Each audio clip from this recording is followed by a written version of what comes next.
This is Reverend Don Lewis coming to you from beautiful Florida. And today we have an interruption to the cavalcade of egregores in the form of a question from Avalind.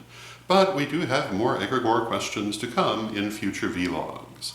Today, however, our question from Avalind is, what is the best thing to do if a child is frightened by a spirit?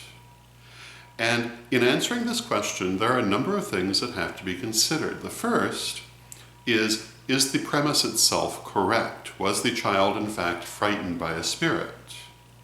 And I bring this up because sometimes people are frightened by things that they assume to be spirits that in fact never were. And by way of a story of this, some years ago I was living with a lovely lady, because I have been known to go both ways, and we were living in a beautiful house that had once been a funeral home.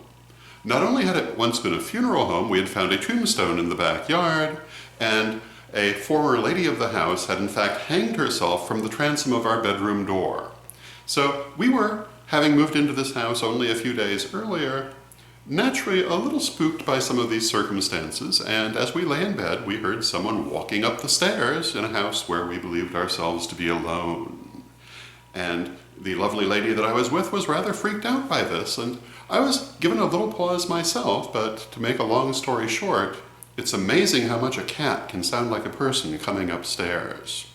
So your first question really is, are we actually talking about a spirit or perhaps an energy or anything supernatural at all? Or has perhaps something more natural frightened the child and a supernatural explanation simply been provided? And I would say your first thing is to look into that. If it turns out that the child was actually frightened by something that was not supernatural in character, but believes it to have been supernatural, then you should address it in dealing with the child in the same way that you might if it actually is a spirit, by explaining what spirits are, how we interact with them, explaining the nature of energy, etc., in a way that is reassuring and helps the child to overcome their fear. But if in fact you do not believe there was an actual spirit, there's really nothing more to be done than that, and perhaps also tell the child how to do basic shielding, which is never a bad thing to know at any age. But let us say that you do believe there was in fact a spirit or an energy which has frightened the child in question. Your next question is, do they actually have a reason to be frightened of this spirit or energy? Because people do sometimes become frightened by things that they simply don't understand when there in fact is no reason to be frightened. And generally speaking, spirits that we might have in our home or energies that we might encounter are not necessarily something that we need to be frightened of. And so this would be the next thing that you would want to find out, and you would judge this in part by the child's reaction, but also if you yourself can feel anything, particularly in whatever area the child was frightened in. Because it's entirely likely that it's a perfectly friendly spirit or a perfectly benign energy, but something the child is unfamiliar with, and perhaps also conditioned by cultural surroundings to naturally fear. And so you need to then determine if there's actually anything to be afraid of, but once again, you want to explain the nature of spirits, the nature of energy, perhaps, again, how to do basic shielding, or perhaps simply a protective prayer, or doing shielding or warding yourself to help the child to feel more secure, even if they didn't necessarily need to be afraid. It's still better to feel secure in such a situation. And of course, the third possibility is that there actually was something to be frightened by, although I would say this would be very rare. But if that's the case, then you definitely want to do shielding and warding, and definitely also an energy cleansing of your entire home. And energy cleansing is something that you should do on a regular basis anyway. And if you do this, you really should not encounter this kind of problem.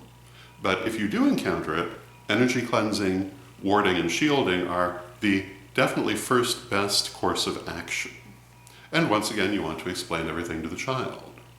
Now, it's often the case with spirits that people are afraid simply because they don't understand whether they're children or adults. And there's not really anything to be afraid of, but occasionally there can be. It's also the case with energy that if you encounter an energy that's much stronger than you're accustomed to, sometimes you'll have a fear reaction simply out of the subconscious soul-level knowledge that the energy is too strong for you to handle. But that doesn't mean that energy is necessarily bad. In that case, you want to look more into it, perhaps consult your spirit guides. And in all of these different scenarios, if you in fact work with spirit guides, consulting them would really be one of the first things you'd want to do as well. But these would be the basic things I would suggest, at least as a starting point, if you have a child who claims to have been frightened by a spirit, or whom you believe has been frightened by a spirit. But once again, I would look first at the more benign explanations, and I would treat it in a very sensible, very level-headed way, rather than simply assuming the worst. And I think that if you follow that rather practical course of action, you'll have a good outcome. So that would be my opinion on the matter. I hope you find it helpful, and until next time, may you blessed be. Hello, this is Reverend Don Lewis coming to you from witchschool.com. Are you looking for the best in pagan and magical education? With more than 12,000 pages, witchschool.com is like having your own personal library with individual learning assistants to help you study. And Witchschool's Anyone, Anytime, Anywhere education system is available any place on Earth, anywhere you are and anytime you want it, as long as you have an internet connection. Witchschool's lifetime memberships are a great value. They really do last a lifetime. They've been there for years and they'll be there for years to come. So get your membership today at witchschool.com.